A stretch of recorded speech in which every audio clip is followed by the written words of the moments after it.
সময় এবং স্রোত কারোর জন্য অপেক্ষা করে না। সময় মূল্যবান, তবু সেই সময় অজুহাত দেখিয়ে আমরা নষ্ট করি।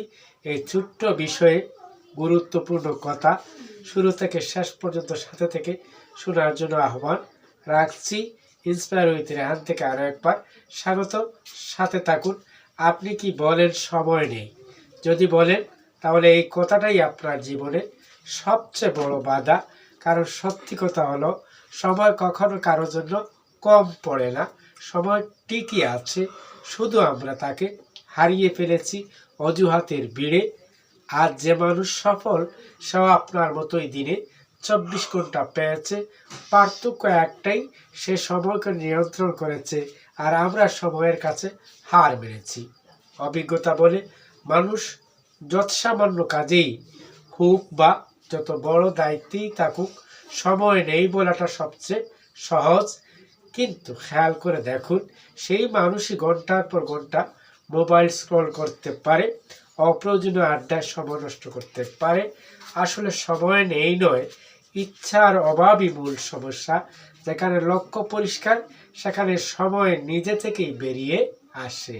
সাথে থেকে শুনতে থাকুন, নিশ্চয়ই অনুধাবন করলে জীবনে আসবে নতুন গতি। এখন প্রশ্ন আসে, জীবনের লক্ষ্য জয় করতে সবচেয়ে আবশ্যক গুণ কি?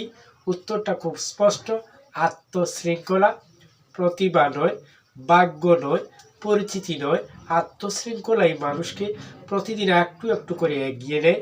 আত্মশৃঙ্খলা আপনাকে শেখায় কখন থামতে হবে, কখন ছাড়তে হবে।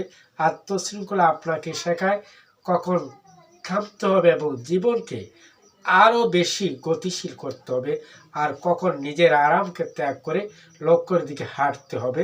মনে রাখবেন, আজ যদি আপনি সময়কে গুরুত্ব না দেন, আগামীকাল সময়ই আপনাকে গুরুত্ব দেবে না। আর যদি সময় নেই, এই অজুহাত ত্যাগ করে নিজের সময়কে নিয়ন্ত্রণ করেন, তাহলে একদিন মানুষ আপনাকে অনেক দূর সুন্দর এবং অনেকটা স্বপ্নীল অধ্যায়ে দেখবে। এই ছিল আজকের অজুহাত নিয়ে ছোট্ট পরিসরে গুরুত্বপূর্ণ কথা। সাথে থেকে শুনছিলেন, এজন্য অসংখ্য ধন্যবাদ। আবার দেখা হবে, কথা হবে নতুন কোনো বিষয়ে। সে পর্যন্ত ভালো থাকুন, চোখ রাখুন ইন্সপায়ার উইথ রেহান।